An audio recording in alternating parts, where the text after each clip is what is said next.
What's good, everyone, and welcome back to the Water Boys channel, as I am going to give you our instant reaction of the Las Vegas Raiders taking on the Kansas City Chiefs, and Kansas City coming off with a huge victory. But before I dive into any of that, please be sure to subscribe to the channel and like this video. It'll help us out greatly, and it will keep you up to date on all the latest NFL news and NFL rumors, and as well as all of our instant reactions to any game that we find big over the weekend. Now, without further ado, let's jump right in. Probably my favorite game this year, and if anything, two of the games this year the Chiefs have looked the best have come against the Raiders, and it's basically one of the biggest things to do against one of the hated rivals. And the Raiders, had to kind of sweeten it up a little bit. Don't know why they did, but it helped out immensely.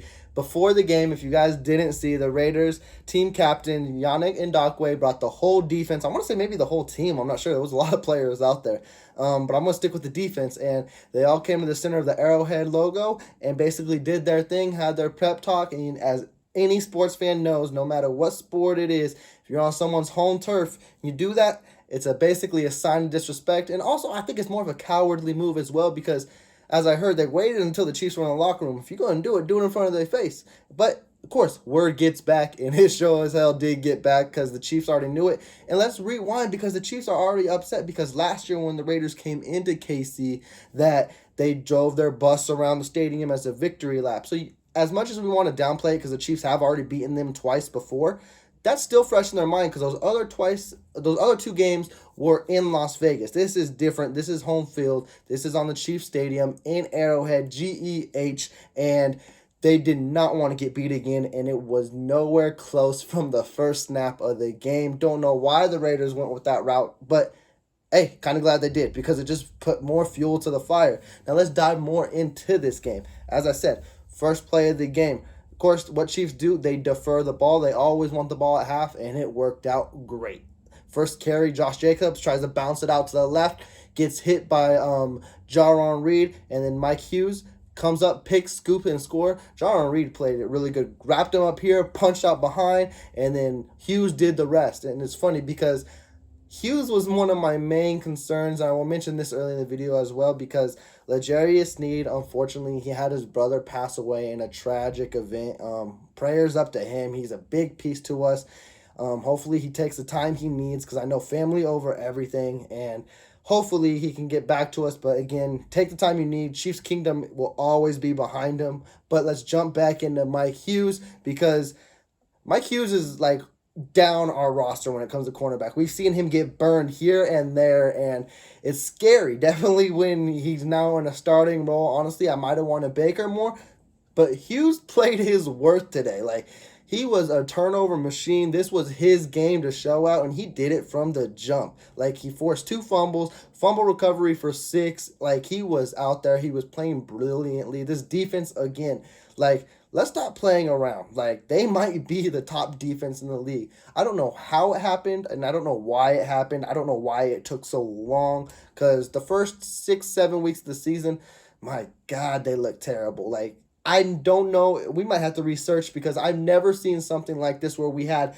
probably a bottom 32 team, maybe the worst defense in the league. Now they're playing like a top 3 defense. I get it. I've heard Spag's defense is like hard to adjust to, and Chiefs defense, they are known from doing this time in and time out every year where they start slow and they pick up. But this was like a historically bad start, and now to be like a historically like great defense is insane, and I can't believe what they're doing, but I'm loving it. And it's crazy to see all 3 phases click in, and I love to see it against the Raiders. I wish we played the Raiders 16 games a season, or 17 now, because we just handle them, and I'm loving it. The offense looked great. First time, I want to say this season, I did not see a drop pass. Now, if you look at the stat lines, receivers, tight ends, Kelsey, Hill, all of them, they didn't ball out. They didn't do anything crazy. Like, you'll look at Williams and Eller. It's nothing crazy, but when the plays came, it's like big plays. For example, Eller had 2 great touchdowns. The second one where he went in, and then bounced right back in. I was like, wow, that shows you the type of back he can be, and I love him. He's small. He's elusive. I love the change of pace both of them bring. And then, of course, like, let's not forget Derek Gore in garbage time. Probably one of the fastest fastest running back runs we've seen all year, the longest run we've seen all year of 51 yards. He just took it from Henny and bam, straight up the middle, put the icing on the cake, capped it off at a 48-9 victory. This game was crazy as well. Like, I'm gonna be like inconsistent on how I'm marking this game because there was a lot that went on, but trust me, I'm gonna get through all of it because there was a lot of high points for KC, and as well, like, I want to say they ended the game off with, what, 6 sacks? Even when the starters came out, you had Alex Okafor with 2 sacks, and honestly, Armani Watts should have had it in for 6, but they called it down. But like I said, no worry, Derek Gore did his thing. Ball don't lie. He scores the next play. It was great. Let's dive into Mahomes now. Mahomes, like, it's what you like to see develop as well, and I love it. If the Chiefs can keep doing that type of offensive, like, game plan as well. There was some series was like, it's Reed being Reed. You start the game off with a run, pass, brought most Chiefs fans back to, oh man, this is Herman Edwards 2010 type of stuff. And we don't like seeing that. Definitely when it's like against an opponent like that, but they answered back quickly after that, and I think they scored on almost every drive afterwards. No turnovers for the Chiefs. 5 for the Raiders. It's great to see when the ball bounces the other way. KC will nearly, if not, be the best team in football and unstoppable to beat. When the offense is clicking like they're the best in the league and the defense is clicking like they're best in the league, tell me, who's beating this team? They're hitting their stride at the right time. Like, it's starting to all turn well together. Thursday night's gonna be crazy. I mentioned it before. If they could get it from the Cowboys and then you come after bye week against Denver, Las Vegas, and Chargers, you win those 3 games, that could basically wrap this division up. I'm not even watching the Chargers game right now. I will do it after this video, but I expect them to win this game against the Giants. And then Thursday night in LA, they came in our hometown and took one. We got to go in LA and take one as well. But let's dive more into this game as well, because another one who was around the ball, which should not surprise any of us, is the Honey Badger, the landlord. Rent was due for Vegas. He had 2 turnovers, picked up 2 fumbles. I want to say that actually the other one might have been an interception because Sorensen, it could have been a fumble, but I think they ruled the interception because he did knock that out of Maru's hand and it landed right in Matthew's hand. And let's talk about Sorensen again as well, because another good game by him. It won't show up on the stat lines or anything, but he played good coverage. He had his arm in the middle.